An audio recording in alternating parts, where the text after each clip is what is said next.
वैदिक हिंदू सनातन धर्म की प्रथमोपासना सूर्योपासना है।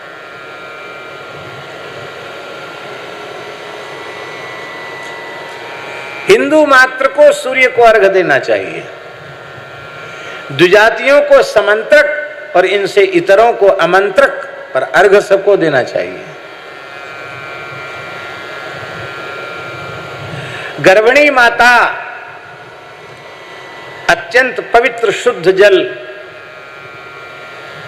ताम्र पात्र में, तांबे के लोटे में एकदम साफ उज्जवल ताम्र पात्र में जल भरे, रक्त चंदन, लाल चंदन जो लकड़ी वाला चंदन, उसको घिस करके उसमें मिश्रण कराए जल में, और उसमें रक्त पुष्प छोड़ दे, अक्षत छोड़ दे, और ए ही सूर्य सहस्रांशो तेजो रासे जगतपते अनुकंपयमाम भक्त्या ग्रहण अर्घ्यम दिवाकर कहकर सूर्य को अर्घ्य दे, तो उसके गर्भ का पुत्र या पुत्री जो भी पैदा होगा महान तेज से संपन्न होगा, तेजस्वी होगी संतान, ओज तेज से युक्त होगी संतान।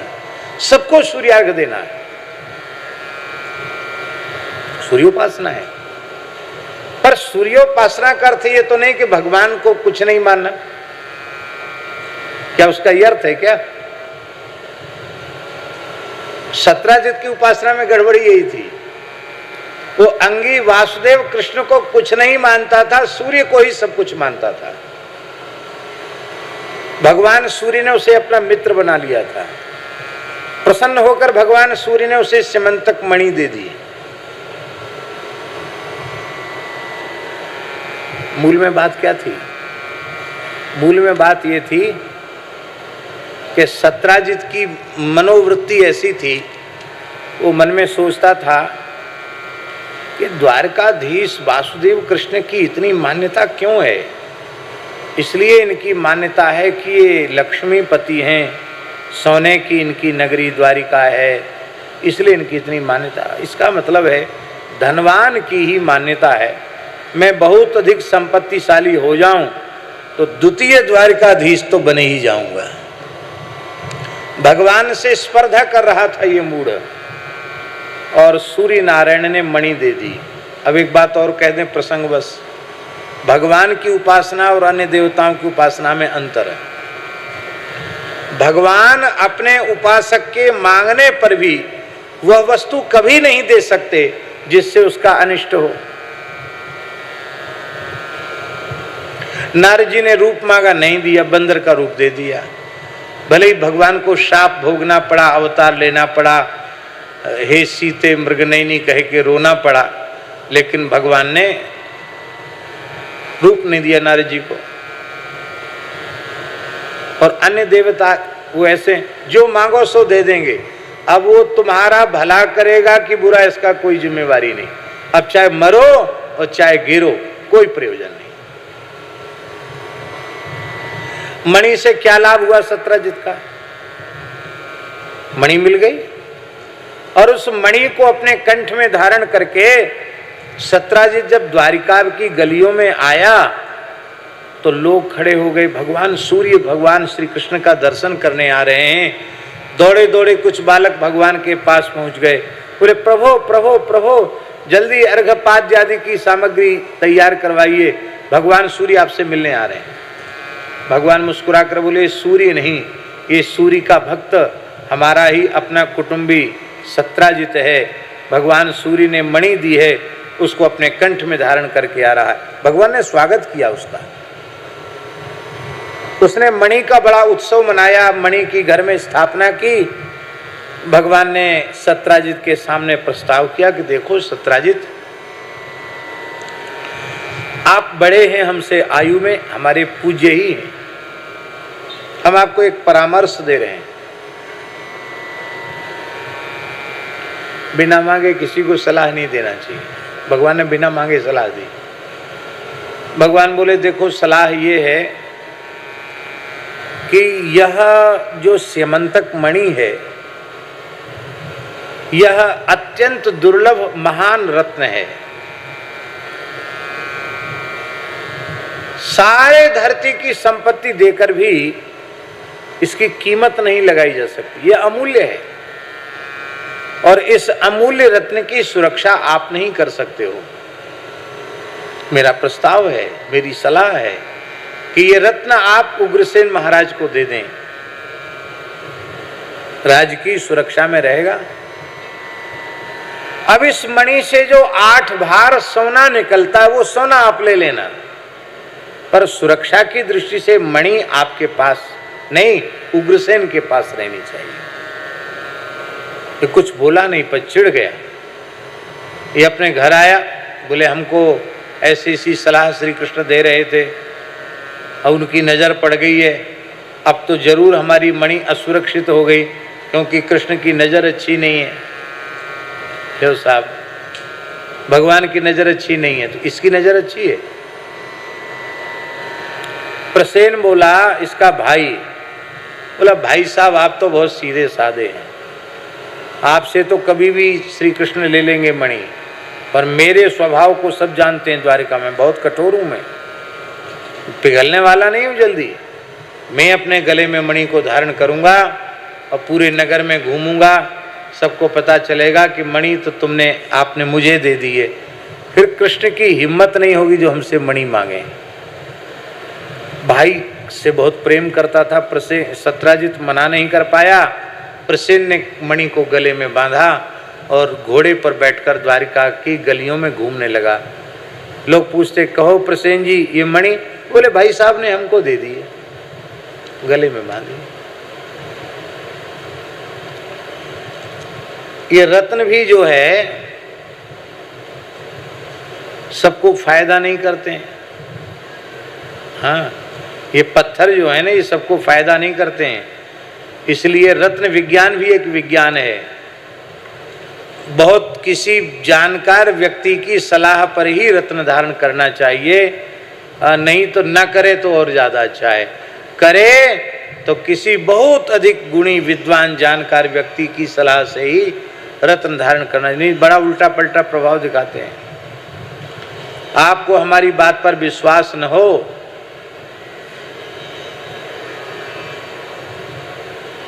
तो हमारे वयोवृद्ध संत हैं त्यागी जी, सीताराम दास जी,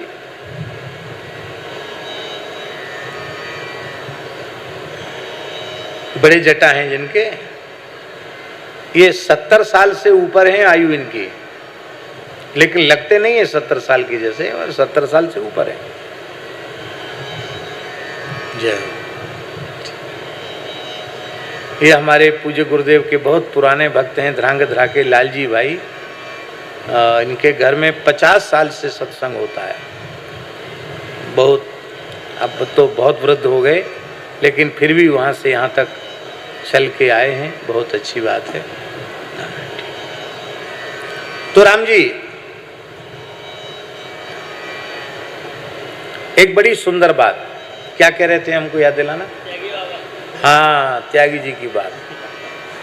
त्यागी जी को एक पत्थर पसंद आ गया, जयपुर में थे, पत्थर वाला भगत था तो पत्थर इनको पसंद आ गया। उसको पुखराज कहते हैं, पीला रत्न होता है, बृहस्पति का होता है। संभवतः इनके अनुकूल नहीं होगा, पर इनको पसंद आ गया, ले आए। क्या अंगूठी भी बनवा ली थी ना, बनवा ली और पहन ली।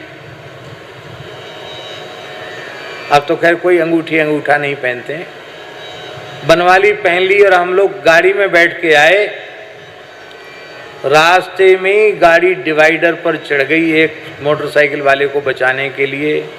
वो तो गाड़ी में आग लगते लगते बच गई, नीचे का पूरा भाग गाड़ी का छिल गया।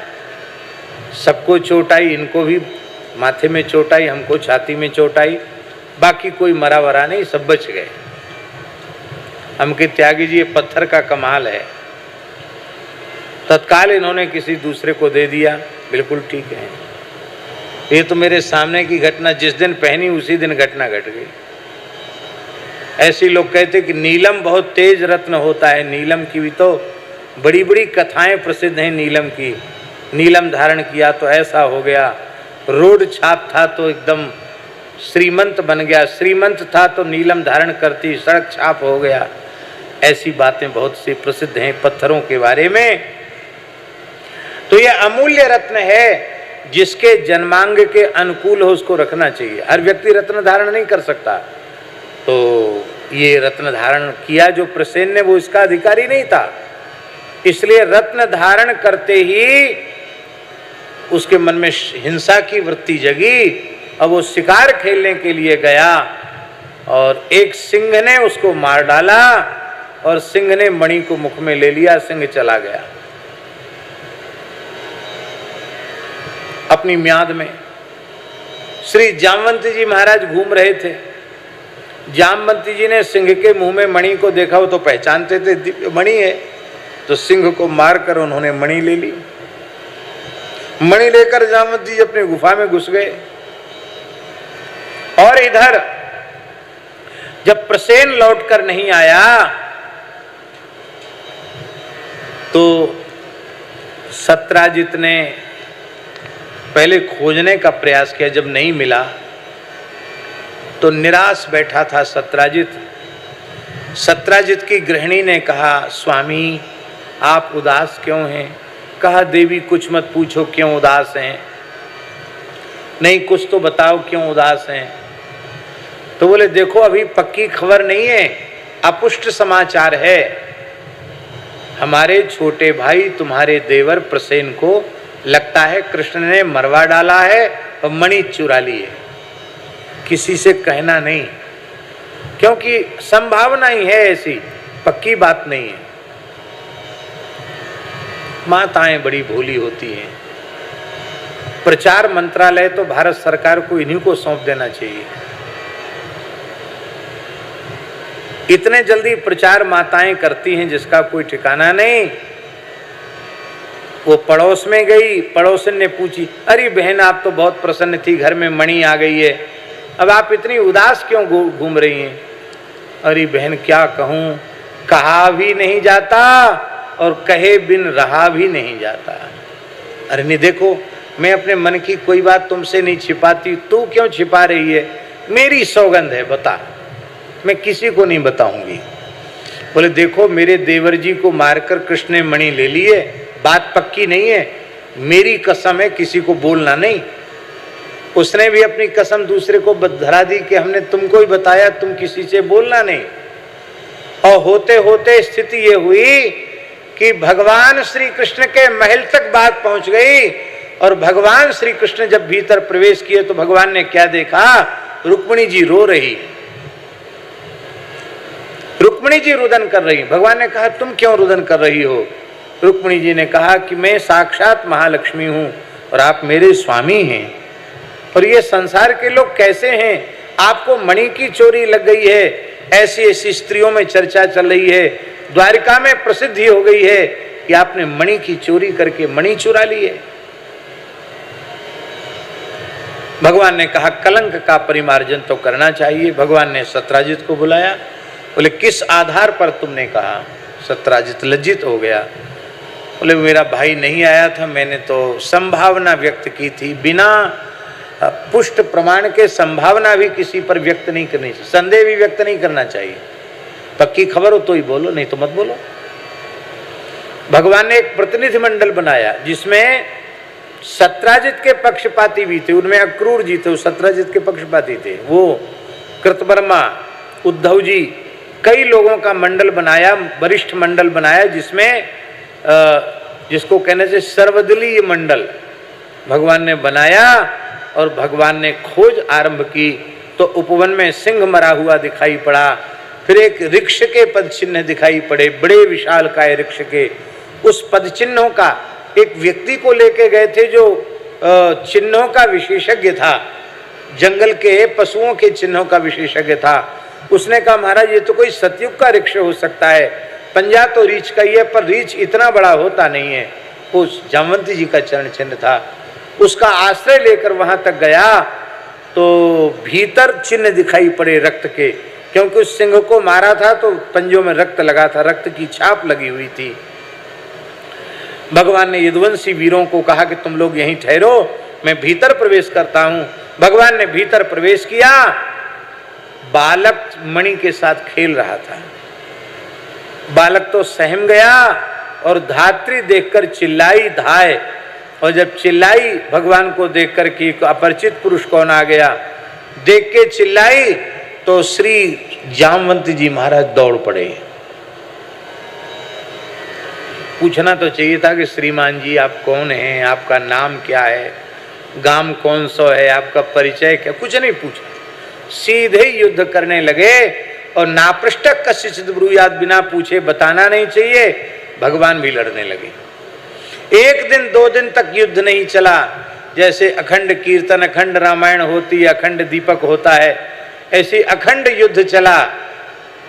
28 दिन 28 रात तक युद्ध चला। 28वां दिन चल रहा था, 27 दिन 27 रात बीत गए थे, 28वां दिन था। भगवान ने सोचा अब तो ये युद्ध से तृप्त हो गए होंगे, अब थोड़ा सा लीला करनी चाहिए। एक घूंसा कसकर भगवान ने छाती में जामवंत जी की जमाया, एक घूंसे में ही उनको चक्कर आ गए, उनके मुख से रक्त आ गया, अंधेरा छा गया आंखों के सामने और मूर्छित होकर गिर गए। भगवान ने अपना करकमल फिराया, पुनः चेतना आई, जामवंत जी उठ के खड़े हो गए और श्री जामवंत जी ने कहा कि भगवान मैं आपको पहचान गया। भगवान बोले क्या पहचाने? आपकी तनिक भ्रुकुटी के टेढ़े करने मात्र से समुद्रों का जल खौलने लग गया था। आपने समुद्र पर सेतु का निर्माण किया, आपके तीक्ष्ण बाणों से कट कट करके रावण कुंभकर्ण आदि दैत्यों के राक्षसों के सिर कट कट करके गिरने लगे। आपने सारी लंका को बाणों से दग्ध कर दिया। वही आप मेरे आराध्य इष्ट देव प्रभु श्री राम हैं। इसको कहते हैं अनन्यता। श्री कृष्ण द्वारिकाधीश चतुर्भुज रूप में खड़े हैं, पर इनकी प्रीति राम जी के स्वरूप में इतनी अधिक है कि इनको चतुर्भुज स्वरूप में भी धनुर्बाणधारी श्री रघुनाथ जी दिखाई पड़ रहे हैं। आप मेरे प्रभु श्री राम हैं। इसको कहते हैं माता जी रूपा शक्ति। क्या कहते हैं? रूपा शक्ति। वस्तुतः यह रूपा शक्ति ही अनन्यता है। अब आजकल लोग अनन्यता का अर्थ क्या समझते हैं? हम राम जी के भगत हैं तो कृष्ण के पीछे हाथ धो के पड़ जाएंगे, कृष्ण के भगत हैं तो राम जी के पीछे हाथ धो के पड़ जाएंगे, राम कृष्ण के भगत हैं तो नारायण के पीछे हाथ धो के पड़। अरे भैया, ये कोई अनन्यता थोड़ी है। आपका इतना अनुराग अपने इष्ट स्वरूप में हो जाए कि वही स्वरूप आपको सब जगह दिखाई पड़े। जैसे कि गोस्वामी तुलसीदास जी महाराज श्रीधाम वृंदावन में ज्ञान गुदरी में आए और श्री कृष्ण को साष्टांग प्रणाम कर रहे थे। वहां के पुजारी परशुराम दास जी थे, बोले अपने अपने इष्ट को नमन करे सब कोई, इष्ट विहीने परशुराम नवे सु निगुरा होय। साधुओं में निगुरा सबसे भारी गाली मानी जाती है। निगुरा, इसका कोई गुरु नहीं है, ये निगुरा है। गोस्वामी जी में तो भेद नहीं था। तब आपने कहा कित मुरली कित चंद्रिका कित गोपिन को साथ, अपने जन के कारणे श्री कृष्ण भय रघुनाथ। भगवान ने राम रूप में दर्शन दिया। आज भी तुलसी राम दर्शन स्थल है हमारे वृंदावन में, ज्ञान गुदरी में, जिस स्थल पर श्री कृष्ण ने राम रूप में दर्शन दिया। अभी भी वृंदावन में एक संत ऐसे हैं, नाम हम नहीं बता सकते मर्यादा के कारण, जिन्हें खास रामनवमी के दिन आज से लगभग 40 वर्ष पहले बांके बिहारी जी की शयन आरती में बिहारी जी ने धनुष बाण धारण करके दर्शन दिया था। वो संत आज भी वृंदावन में है, जिन्हें बांके बिहारी जी ने राम रूप में दर्शन दिया था। स्वप्न में नहीं, ध्यान में नहीं, प्रत्यक्ष दर्शन दिया। उनके मन में थोड़ा भेद था, हम रामानंदी साधु हैं, श्री कृष्ण का धाम है, श्री कृष्ण के पास जाते हैं, पर ये हमारे इष्ट नहीं है। तब रामनवमी का दिन था, मंदिर प्रकाश से भर गया, आरती हो रही थी और भगवान ने मेघ गंभीर वाणी में कहा, संत का नाम लेकर कहा, देखो मेरा दर्शन करो। भगवान धनुर्बाणधारी रघुनाथ जी के रूप में प्रकट हो गए बोले अवध बिहारी ही बांके बिहारी हैं, दो नहीं हैं। कह के अंतर्धान हो गए। अब तो वे संत बहुत वृद्ध हो गए, अब नहीं जा पाते हैं दर्शन करने, लेकिन लंबे समय तक लगभग 40-45 वर्ष तक लगातार उन्होंने बिहारी जी की सहन आरती की। हाँ, क्या कहना। बोलो भक्तवत्सल भगवान की। बोले भगवान मैं आपको देर से पहचान पाया, आपकी कुछ सेवा पूजा नहीं की। भगवान बड़ी जोर से हंसे, बोले हम तो भक्त की प्रत्येक क्रिया को सेवा पूजा ही मान लेते हैं। 27 दिन 27 रात से सेवा पूजा ही तो कर रहे थे, और क्या कर रहे थे हैं? हर तरह की सेवा पूजा होती है। रामावतार में, राम रावण युद्ध में, लंका के युद्ध में श्री जामवंत जी की इच्छा पूरी नहीं हुई थी युद्ध की। ये राक्षसों को तो मक्खी मच्छर जैसा समझते थे। मेघनाथ अपनी मूछ पर बहुत ज्यादा ताव देता था। मेघनाथ का पैर घुमा के ऐसा पटका रावण के सामने कि मरते मर गया मेघनाथ, फिर जामवंत जी के सामने नहीं आया। ये सब कुछ सहन कर सकते हैं जामवंत जी, पर इनको कोई बूढ़ा कह दे ये बिल्कुल सहन नहीं करते। बूढ़ा कोई कह दे ये बिल्कुल सहन नहीं इनको। सबकी हालत खराब कर, रावण की हालत खराब की, कुंभकर्ण की हालत खराब की, मेघनाथ की हालत खराब की। लड़े किसी से नहीं। क्या इनसे लड़ना, बहुत कम शक्ति वाले। राम जी से कहा प्रभु बहुत सुंदर आपका लंका विजय का चरित्र है, लेकिन मैं तो अतृप्त ही रह गया, क्योंकि मेरा द्वंद्व युद्ध किसी से नहीं हुआ। आपका विशाल वक्षस्थल, आपके सिंह के समान सुंदर सुपुष्ट कंधे, आपकी विशाल भुजाओं को, भुजदंडों को देखकर मन में उत्साह तो होता है, मैं आपसे थोड़ा खेल करूं युद्ध वाला, पर प्रभु मर्यादा है, और मन का भाव मैंने व्यक्त कर दिया। भगवान बोले कोई बात नहीं, प्रतीक्षा करो, कृष्णावतार में अभिलाषा पूरी करेंगे। तो जो द्वंद्व युद्ध की इच्छा थी वो 27 दिन 27 रात तक लड़कर भगवान ने द्वंद्व युद्ध की इच्छा उनकी पूर्ण की। दूसरी जामवंत जी के मन में एक इच्छा थी। महाराज जी जामवंत जी का बहुत आदर करते थे भगवान श्री राम, अपने पिता की जैसा आदर करते थे। उनका वृद्ध होने के कारण बहुत आदर करते थे। जब जनकपुर में राज्याभिषेक के बाद सब बंदर भालुओं को लेकर भगवान जनकपुर गए, धरे मनोहर मनुष्य शरीरा, सबको जब जनकपुर लेकर के गए और श्री जनक जी ने भगवान श्री राम का सत्कार किया और राम जी ने जनक जी का आदर किया, तो श्री जामवंत जी का हृदय भराया। मन में सोचने लगे प्रभु मेरा भी इतना ही आदर करते हैं। जनक जी पिता तो नहीं बन पाए पर ससुर बन गए, जो धर्म पिता माना जाता है। मेरी भी कोई एक बेटी होती तो मैं भी भगवान के साथ ब्याह करके कम से कम भगवान का ससुर तो बन जाता, धर्म पिता तो बनता। वे मेरा आदर तो करते ही हैं। भगवान ने मन ही मन कहा इस बार तो विवाह एक ही करेंगे, जब बात ज़्यादा विवाह करेंगे नहीं। कृष्णावतार में विवाहों का झरा भंडारा, चाहे जितने विवाह, कोई गिनती का काम नहीं। तो अब जाम्बवती नाम की कन्या प्रकट हुई। इनको पुराणों में ब्रह्मलोक की लक्ष्मी कहा गया। ये ब्रह्मलोक की लक्ष्मी ही जाम्बवती के रूप में आई है, इनको ब्रह्मलक्ष्मी कहा गया। ऐसा अनुमान मत कर लेना कि जाम्बवती जी ऋक्ष हैं तो उनकी बेटी रीछिनी होगी और भगवान श्री कृष्ण ने रीछिनी से विवाह किया, ऐसा ऊटपटांग अर्थ मत लगा लेना। ये जामवंत जी भी साक्षात ब्रह्मा जी हैं, उपदेव हैं, और इनकी बेटी परम सुंदरी जाम्बवती, आपने जाम्बवती के साथ भगवान का विवाह किया, दहेज में सिमंतक मणि दे दी। भगवान लौट करके आए इधर। जब भगवान गुफा से बाहर नहीं निकल रहे थे, केवल युद्ध के शब्द सुनाई पड़ रहे थे, रोते हुए लोग द्वारिका आ गए और भगवती दुर्गा की उपासना करने लगे, दुर्गा देवी का यज्ञ करने लगे। और यज्ञ की पूर्णाहुति के समय ही भगवान जाम्बवती के सहित आ गए, तो बड़ा उत्सव हुआ। भगवान ने भगवती का मान बढ़ाया।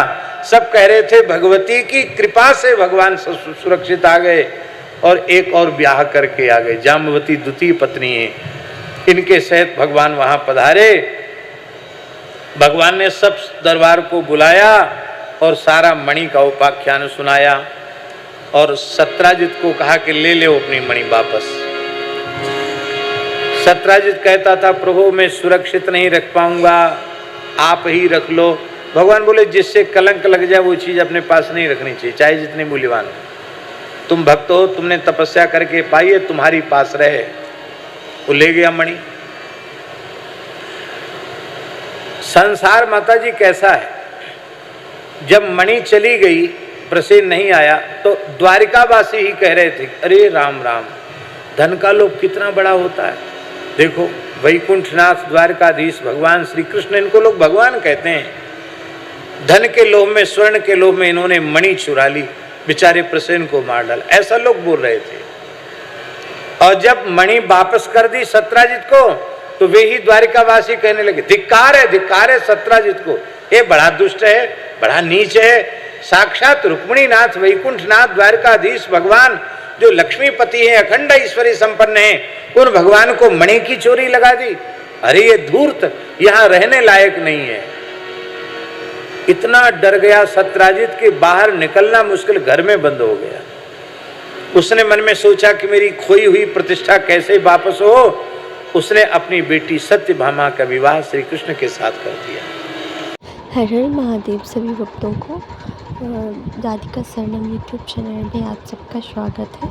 हमने राजेंद्र दास जी महाराज के श्रीमुख से एक बहुत ही महत्वपूर्ण प्रश्न का श्रवण किया कि सूर्य देव है जो वो हमारे प्रत्यक्ष देव है। हमारे हिंदू धर्म में सभी को सूर्य भगवान को अर्घ अवश्य देना चाहिए। महाराज जी ने अवश्य देने की विधि का वर्णन भी किया और साथ ही में ये बताया कि अगर कोई गर्भिणी माता सूर्य भगवान को अर्घ देती है तो वो माँ किस प्रकार अर्घ दे, और अगर वो इस प्रकार महाराज के बताए अनुसार अर्घ देती है तो माँ के गर्भ से जो भी बच्चा बालक उत्पन्न होगा वो बहुत ही तेजस्वी होगा। हर हर महादेव। आपको ये वीडियो अच्छा लगा हो तो वीडियो को लाइक और कमेंट अवश्य करें, चैनल को सब्सक्राइब करें। धन्यवाद।